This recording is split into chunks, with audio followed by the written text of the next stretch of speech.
प्रधानमंत्री मोदी आज बिहार के दौरे पर हैं। तीसरी बार प्रधानमंत्री बनने के बाद पीएम का ये पहला बिहार दौरा है। नालंदा दौरे को लेकर सभी तैयारियां कर ली गई हैं और सबसे पहले PM Modi Nalanda university campus का उद्घाटन करेंगे और फिर इसके बाद पीएम मोदी नालंदा खंडहर का भी भ्रमण करेंगे। इस कार्यक्रम में कई देशों के राजदूत भी शामिल होंगे और इसी सौगात के साथ आज बिहार में न्यू नालंदा का आगाज हो जाएगा।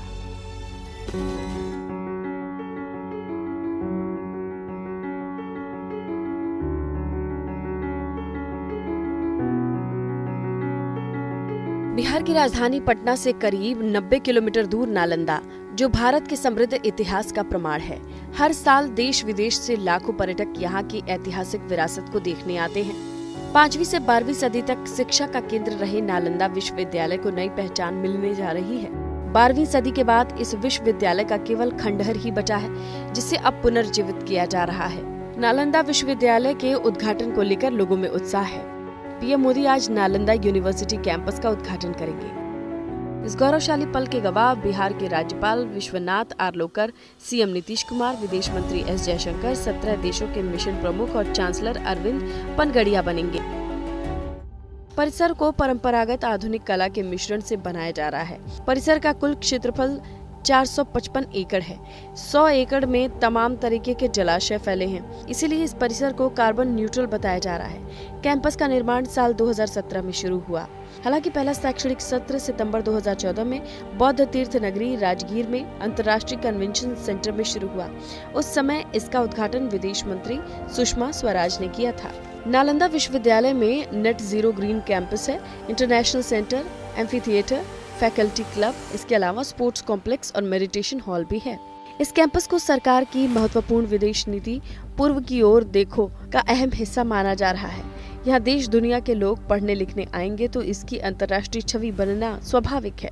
नालंदा विश्वविद्यालय में 40 क्लासरूम हैं, 2 एकेडमिक ब्लॉक हैं, जिसमें 1900 छात्रों के बैठने की क्षमता है। परिसर में 2 ऑडिटोरियम है, 1 हॉस्टल और 2 मीटिंग हॉल है। नालंदा विश्वविद्यालय के उद्घाटन के बाद प्रधानमंत्री मोदी कैंपस में पौधारोपण करेंगे। इसके बाद प्रधानमंत्री मोदी नालंदा के खंडहर का भ्रमण करेंगे। हालांकि भ्रमण को लेकर अभी नालंदा के खंडहर को बंद करके रखा गया है। मैं प्रधानमंत्री जी को बधाई देना चाहता हूं कि 10 साल प्रधानमंत्री रहे और पहली बार वो नालंदा विजिट करने आ रहे हैं। नालंदा यूनिवर्सिटी भी जाएंगे और नालंदा का जो हमारा इतिहास है उसको भी देखेंगे। किस प्रकार से दौरा है देख रहे हैं, इससे हम क्या लोगों को बढ़ावा? मालूम ऐसा नहीं है, एक बैग प्रोग्राम लगा है और मैं समझता हूँ कि उनके आने से पूरे बिहार के लोगों को उसका फायदा मिलेगा। है नालंदा राजगीर सब पर्यटक स्थल है। नालंदा विश्वविद्यालय यूनेस्को के वैश्विक धरोहर स्थल में शामिल है, जो भारत के गौरवान्वित इतिहास को बताता है। नालंदा विश्वविद्यालय को 427 ईस्वी में कुमारगुप्त प्रथम ने बनाया था। ये दुनिया की पहली आवासीय यूनिवर्सिटी थी, जहां देश विदेश के 10,000 से ज्यादा छात्र पढ़ते थे। 2000 टीचर्स कैंपस में पढ़ाई करते थे। 5वीं से 12वीं सदी तक सर्वश्रेष्ठ शिक्षा का केंद्र रहा, लेकिन 12वीं सदी में बख्तियार खिलजी ने विश्वविद्यालय में आग लगा दी, जिस कारण ये नष्ट हुआ।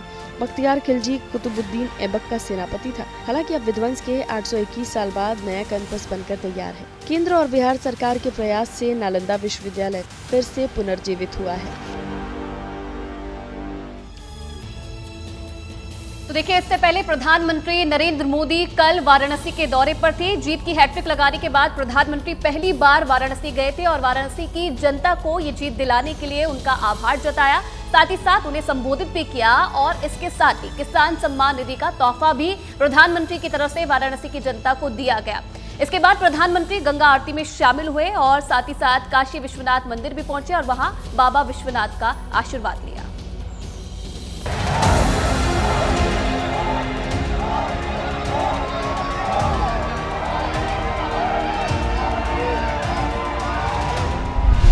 काशी का आभार। मैं बनारस के हर मतदाता का भी आभार व्यक्त करता हूं। किसानों को तोहफा। सही नीयत होती है, सेवा की भावना होती है, तो ऐसे ही तेजी से किसान हित के जनहित के काम होता है। माँ गंगा का आशीर्वाद। माँ गंगा ने भी जैसे मुझे गोद ले लिया है, मैं यहीं का हो गया। बाबा का दरबार, हर हर महादेव की जय जयकार।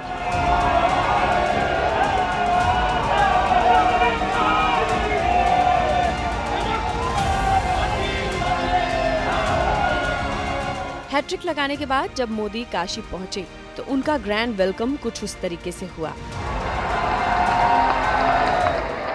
बाबा विश्वनाथ के दरबार में जो लोग आते हैं वो ये भी जानते हैं कि प्रधानमंत्री नरेंद्र मोदी यहाँ से सांसद हैं। कितना बदल गया है काशी, प्रधानमंत्री नरेंद्र मोदी की ही ये व्यवस्था है यहाँ पर। गत वर्षों में मंदिर का जीर्णोद्धार अपने आप में ये कहता है कि अकल्पनीय है। बहुत ही अच्छा, इतनी सुचारू व्यवस्था, इतनी सरल व्यवस्था है मंदिर की। आप कहाँ से हैं? मंदिर आकर कैसा लगा? बिहार से, जहानाबाद से जी।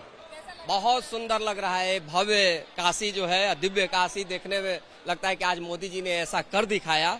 आज हम लोग के लिए सौभाग्य है, इस देश के लिए सौभाग्य है। मोदी जी इस देश के लिए सौभाग्य है और तीसरी बार प्रधानमंत्री बने हैं और यहाँ पे आए हैं बाबा का आशीर्वाद लेने। और हम लोग भी आए, इसी खुशी में आए हैं कि आज हम बाबा का आशीर्वाद लेंगे। प्रधानमंत्री मोदी की ये वाराणसी यात्रा थी। मकसद काशी की जनता का आभार जताना था, लगातार तीसरी जीत का आशीर्वाद देने के लिए धन्यवाद करना था। काशी दौरे की शुरुआत पीएम मोदी ने किसानों को गिफ्ट देने से की। देश के 9 करोड़ 27 लाख से ज्यादा किसानों को सम्मान निधि जारी की गई। 17वीं किश्त में 20,000 करोड़ रुपए किसानों के नाम जारी किए गए। पीएम मोदी ने अपने संबोधन की शुरुआत क्षेत्रीय भाषा में की और काशी को प्रणाम किया। चुनाव जीतने के बाद आज हम पहली बार बनारस आयल है।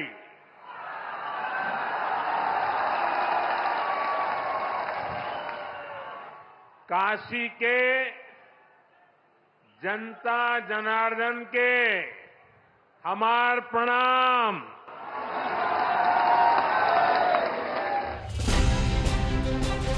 किसानों को गिफ्ट देने के बाद कृषि मंत्री शिवराज सिंह चौहान और यूपी के मुख्यमंत्री योगी आदित्यनाथ ने प्रधानमंत्री को धन्यवाद दिया। ये किसान और खेती के प्रति प्रतिबद्धता है प्रधानमंत्री जी की, हमारी सरकार की, कि पहली फाइल अगर प्रधानमंत्री बनने के बाद कोई साइन की उन्होंने तो किसान सम्मान निधि किसान के खाते में डालने की फाइल साइन। मैं देश के सभी किसान भाइयों बहनों की तरफ से माननीय प्रधानमंत्री जी का हृदय से स्वागत करता हूं, हृदय से अभिनंदन करता हूं। जब तीसरी बार प्रधानमंत्री पद की शपथ आदरणीय मोदी जी ने ली तो उन्होंने सबसे पहला कार्य और सबसे पहले किसी एक फाइल पर हस्ताक्षर किया तो वह था पुनः अन्नदाता किसानों के लिए समर्पित। और आज देश के करोड़ों किसानों को प्रधानमंत्री मोदी जी के द्वारा प्रधानमंत्री किसान सम्मान निधि की इस नई सौगात के साथ इस नए अभियान का शुभारंभ होने जा रहा है। मैं इस अवसर पर उनके प्रति हृदय से कृतज्ञता ज्ञापित करते हुए आभार व्यक्त करता हूं।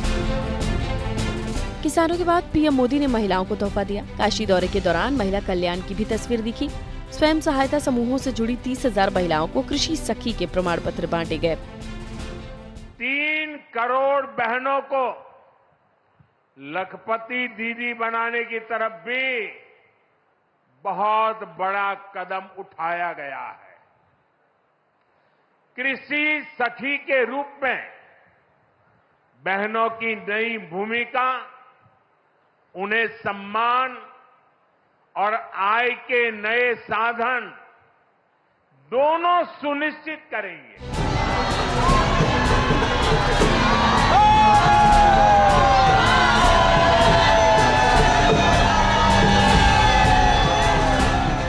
इसके बाद प्रधानमंत्री मोदी दशाश्वमेध घाट पहुंचे।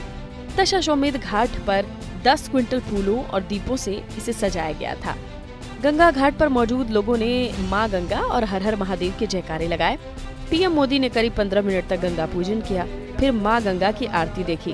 स्वस्ताय आत्मसनि प्रजासनि वसुसनि लोकसंन्यभयसनि अग्नेः प्रजां बाहुलं मे। प्रधानमंत्री नरेंद्र मोदी जब भी काशी आते हैं तो अपने अलग अंदाज में नजर आते हैं। 2014 में जब पहली बार आए थे यहाँ पर अपना कैंपेन शुरू करने के लिए, तब कहा था मुझे माँ गंगा ने बुलाया है, लेकिन आज भी यहाँ पर जब भी आते हैं तो गंगा आरती और बाबा काशी विश्वनाथ धाम के दर्शन करते हैं। अब आपको तस्वीर दिखाते हैं दशाश्वमेध घाट की, जहाँ पर खुद प्रधानमंत्री नरेंद्र मोदी मौजूद हैं। उनके साथ मुख्यमंत्री योगी आदित्यनाथ उत्तर प्रदेश के। उत्तर प्रदेश में जिस तरह से पार्टी ने परफॉर्मेंस किया है, उसके बाद कई सारे चिंतन और बैठकें भी हुई हैं, लेकिन फिलहाल जब भी प्रधानमंत्री नरेंद्र मोदी यहाँ वाराणसी आते हैं और दशाश्वमेध घाट पर आरती करते हैं, तो ये पहला मौका नहीं है। इसके पहले करीब पिछले 10 वर्षों में 50 बार से ज्यादा वो अपने इस इलाके में, इस संसद के इलाके में आ चुके हैं और लगातार दौरे करते हैं, लोगों से मिलते हैं और विभिन्न कार्यक्रम भी आयोजित करते हैं। और इस बार भी जो पहला कार्यक्रम आयोजित किया, जिसमें करीब 20,000 करोड़ की राशि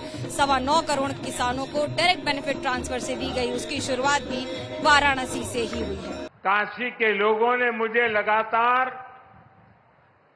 तीसरी बार अपना प्रतिनिधि चुनकर धन्य कर दिया है।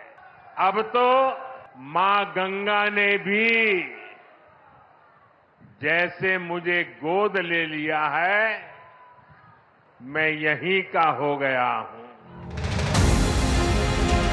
इसके बाद प्रधानमंत्री मोदी काशी विश्वनाथ मंदिर पहुंचे, पूजा अर्चना कर बाबा का आशीर्वाद लिया।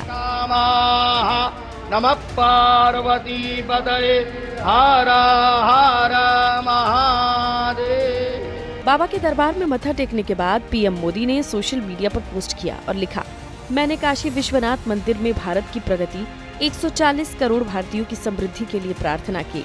महादेव की कृपा हम पर सदैव बनी रहे, हम सभी सुखी एवं स्वस्थ रहे। इसके बाद प्रधानमंत्री मोदी अचानक सिगरा स्टेडियम पहुंचे। यहाँ उन्होंने इंडोर स्पोर्ट्स कॉम्प्लेक्स का निरीक्षण किया। इस दौरान यूपी के सीएम योगी आदित्यनाथ साथ मौजूद रहे। आपको बता दें, 66,782.4 मीटर के बड़े एरिया में बने स्टेडियम में सभी तरीके के इंडोर आउटडोर गेम्स का आयोजन हो सकेगा, जो पूर्वांचल की खेल प्रतिभाओं के लिए बड़ा वरदान माना जा रहा है। प्रधानमंत्री मोदी जब 2014 में पहली बार लोकसभा चुनाव जीते थे, 16 मई को चुनाव के नतीजे आने के बाद अगले दिन वाराणसी पहुंचे। काशी विश्वनाथ के दर्शन के साथ साथ गंगा आरती की। इसके बाद 2019 में 23 मई को चुनाव परिणाम आए थे। पीएम मोदी 3 दिन बाद यानी 27 मई 2019 को वाराणसी आ गए थे। हालांकि इस बार चुनाव के नतीजे 4 जून को आए हैं और पीएम मोदी 13 दिन बाद सोमवार को वाराणसी पहुंचे, काशी का आभार जताया, बाबा का आशीर्वाद लिया।